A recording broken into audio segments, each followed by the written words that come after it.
Bihar police ने फिर से बीपीएससी के अभ्यर्थियों पर जमकर लाठी बरसाई है। देखिए, 7 दिनों से बीपीएससी 17वीं के तमाम अभ्यर्थी जो है पटना के गर्दनी बाग में धरना पर बैठे थे और आज जो है फिर से वो आयोग के तरफ बढ़ रहे थे अपनी मांगों को लेकर। बता दें कि बीपीएससी 17वीं में जिस तरीके से बापू परीक्षा परिसर में धांधली की खबरें निकलकर सामने आए, उसके बाद जो है तमाम छात्र जो है वो कह रहे थे कि इस परीक्षा को पूरी तरह से रद्द कर देना चाहिए। लेकिन जो है अब आयोग से वो फिर से मांग करने गए थे, लेकिन आयोग ने फिर से लाठी बरसा दी है तमाम अभ्यर्थियों पर। देखिए, हमारे साथ पूर्व आईपीएस अधिकारी अमिताभ कुमार दास जी है। कैसे देखते हैं सर, अभ्यर्थियों पर जमकर लाठी बरसाई गई है? देखिए, बहुत दुर्भाग्य की बात है बिहार में। और पुलिस को तो मैं समझता हूँ चुल्लू भर पानी में डूब मरना चाहिए कि जो पुलिस माफिया के सामने भींगी बिल्ली बन जाती है, वही जी पुलिस बच्चों के सामने एकदम शेर बन के दहाड़ने लगती है।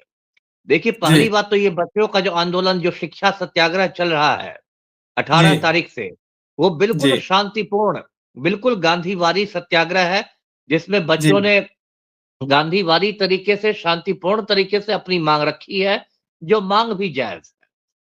उसमें बहुत सारे बच्चों की तबीयत खराब हो गई, अभी शीतलहरी का समय है। मैं देख रहा था वहाँ ना एम्बुलेंस की व्यवस्था है, ना स्ट्रेचर की व्यवस्था है।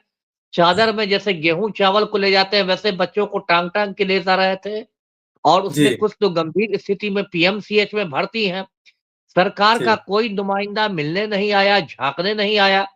एक तरफ सरकार कहती है कि नक्सलियों को मुख्य धारा में शामिल होना चाहिए और जो जी बच्चे हैं, जो पढ़े लिखे हैं, शांतिपूर्ण आंदोलन कर रहे हैं, उनसे आप बातचीत करने के लिए तैयार नहीं है।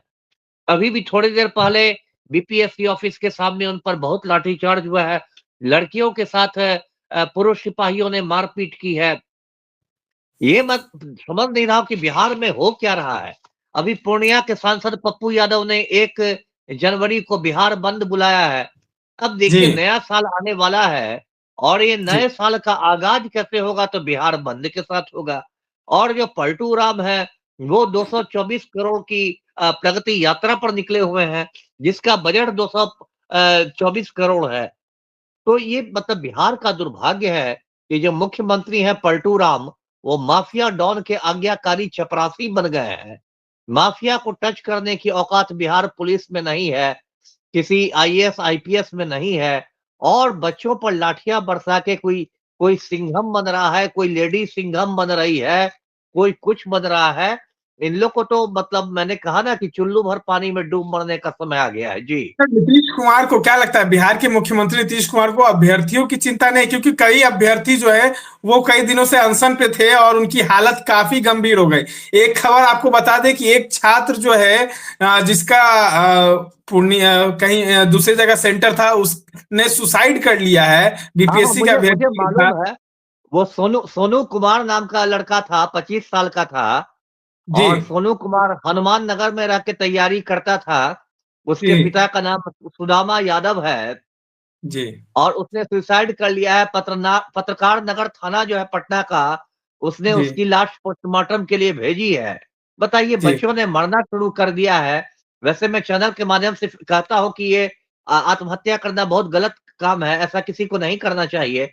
लेकिन जी पलटू राम को देखिए, वो एकदम संवेदनहीन है और किसी-किसी नेता से माँग उठवा रहे हैं कि पलटू को भारत रत्न दिया जाए, पलटू को भारत रत्न दिया जाए। बताइए, वो अपनी कुर्सी से फेविकोल से चिपके हुए हैं और ये भी बार-बार भूल जाते हैं कि पलटू की जो अपनी राजनीतिक यात्रा थी, वो छात्र आंदोलन से ही शुरू हुई थी। 1974 में बिहार में बहुत बड़ा छात्र आंदोलन हुआ था, जयप्रकाश नारायण के नेतृत्व में और उसी से जी पलटू ने अपना राजनीतिक सफर शुरू किया था। और अब जी देखिए, इतना ज़्यादा अहंकार आ गया है, सत्ता का नशा आ गया है कि जी शांतिपूर्ण जो बच्चे आंदोलन कर रहे हैं, उन पर आप लाठियाँ बरसा रहे हैं। बताइए, इसमें किसी की जान चली जाएगी तो क्या होगा? जान नहीं भी जाएगी तो आप क्या मैसेज देश को दे रहे हैं कि सर, आप कई माफिया अभ्यर्थी के तो सुसाइड तो कर ही रहे हैं ना, सुसाइड तो कर ही रहे हैं। बिल्कुल, बिल्कुल। मतलब जान तो जाने ही लगी है ना, आपने उनको इतना मानसिक तनाव दे दिया है कि वो हम्म। कोप नहीं कर रहे हैं, है ना? तो ये तो बहुत मतलब मैं क्या कहूँ, एक बहुत विकट स्थिति है। जी। तो सर क्या लगता है बिहार में इन तमाम अभ्यर्थी जो 4.5 लाख अभ्यर्थी हैं, आयोग ने भी मना कर दिया है कि हम परीक्षा को फिर से नहीं लेंगे 4.5 लाख छात्रों का। जो 12,000 छात्र है बापू परीक्षा परिसर में, उन्हीं लोगों का हम जो है परीक्षा लेंगे, उसके अलावा किसी और अभ्यर्थी का परीक्षा नहीं होगा। देखिए, अब बीपीएससी की बात क्या कीजिएगा, पहले ही दिन से जो चेयरमैन है परमार साहब, वो तो जी छात्रों को एकदम दुश्मन की तरह ट्रीट कर रहे हैं। जबकि जी ये जो छात्र हैं उनके बेटे-बेटियों के समान हैं। लेकिन वो तो जी दुश्मन की तरह ट्रीट कर रहे हैं, कहते हैं कि ये उदंड है, उपद्रवी है। अरे उदंड और उपद्रवी कैसे हो गए? आपका सर्वर डाउन हो गया बीपीएससी का और इससे 90,000 बच्चे वंचित रह गए फॉर्म भरने से, तो गलती आपकी है। तो इसमें बच्चे कहाँ से उपद्रवी हो गए? इसमें बच्चों के सर पर आप क्यों ठीकरा फोड़ रहे हैं? सर वो आपका उदंड आपका है। सर वो बीपीएससी से अधिकारी बनेंगे और वो उनको इस तरीके से संबोधन नहीं, वही कहा आयोग। ना, इस संशोधन को आप क्या कहिएगा? क्या कहिएगा इसका मतलब ये तो एक अहंकार को दिखाता है ना। आप कह रहे जी ये है। आप देखिए बापू परीक्षा केंद्र में उस दिन क्या हुआ? पटना जी के डीएम ने कहा कि जिस पैकेट में जी 288 प्रश्न पत्र रहने चाहिए थे, उसमें जी 192 प्रश्न पत्र थे। तो ये जी किसकी गलती है? बीपीएससी की गलती है कि बच्चों की गलती है? जी और तब आप जब पैकेट फाड़ के ले जाएँगे, तो बच्चों को तो शक होगा ही कि भाई दाल में काला है। पैकेट कैसे फाड़े जा रहे हैं? जबकि नियम है कि बच्चों के सामने सील को तोड़ना है। तो जी ये सब बीपीएससी की अपनी जो कमियाँ हैं, उन कमियों को ढकने के लिए बच्चों को उदंड कर रहे हैं, उपद्रवी कर रहे हैं। परसों कहेंगे कि ये बच्चे तो आतंकवादी हैं, फिर कहेंगे कि ये बच्चे तो अल-कायदा से इनका तार जुड़ा है। तो ये सब बकवास करने से क्या होगा? इस पूरे बिहार आंदोलन में देखिए।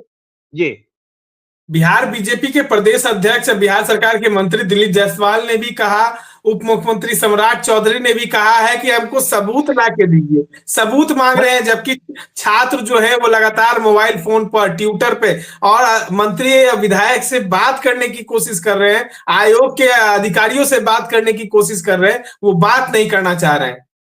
नहीं तो सबूत अब क्या सबूत रह गया?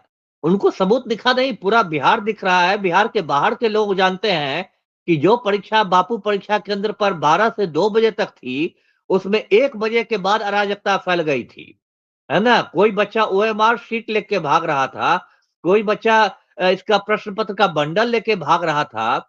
और जो आपने कहा कि 4 जनवरी को पुनर्परीक्षा होगी, तो इसका जी मतलब कि प्रश्न पत्र उसके अलग प्रश्न पत्र आएँगे, 13 दिसंबर वाले दोहराए तो नहीं जाएँगे, तो फिर नॉर्मलाइजेशन का लफड़ा होगा। अब कितना सबूत चाहिए? देखिए एक एक कहावत है कि आप सोए को जगा सकते हैं, आप जगे को नहीं जगा सकते हैं। है ना? हम्म तो ये लोग जगे हुए हैं, सारी चीज़ों को समझ रहे हैं, लेकिन इसके बावजूद अनजान होने का नाटक कर रहे हैं।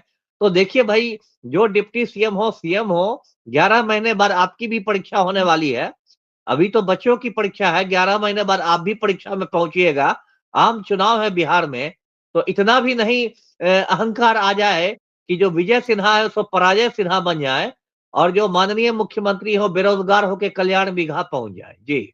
सत्ता के जितने भी लोग हैं और विपक्ष को ये भूमिका, विपक्ष भी अपनी भूमिका नहीं निभा रहा है। तेजस्वी प्रसाद जी, यादव सिर्फ कहा जाए तो बिल्कुल। खाना पूर्ति करने जो है वो अभ्यर्थियों के पास गए, लेकिन ये नहीं हुआ कि अभ्यर्थियों के आंदोलन में शामिल हो, उनके साथ आंदोलन में बैठे। अगर तेजस्वी यादव बैठ जाते तो कहीं ना जी, कहीं बिल्कुल। जो आयोग को है उसको झुकना पड़ता और सत्ता पक्ष के लोगों को झुकना पड़ता। आप ये कैसे जान लगता है आपको?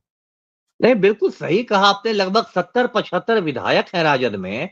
यदि आप जी 70-75 विधायकों के साथ तेजस्वी यादव ही धरना स्थल पर बैठ जाते, तब तो ये जी सरकार की मतलब कुर्सी हिल जाती, सरकार हिल जाती और जी आनन-फानन में सरकार को एक्शन लेना पड़ता। लेकिन तेजस्वी ने तो सिर्फ खाना-पूरी की, एक बार चले गए और एक भाषण देके आ गए।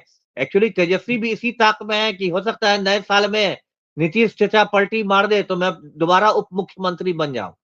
तो जब आपके मन में दोबारा डिप्टी सीएम बनने का लालच रहेगा, तो आप विपक्ष के नेता की भूमिका क्या निभाइएगा? आप तो ईमानदारी से नहीं निभा सकते।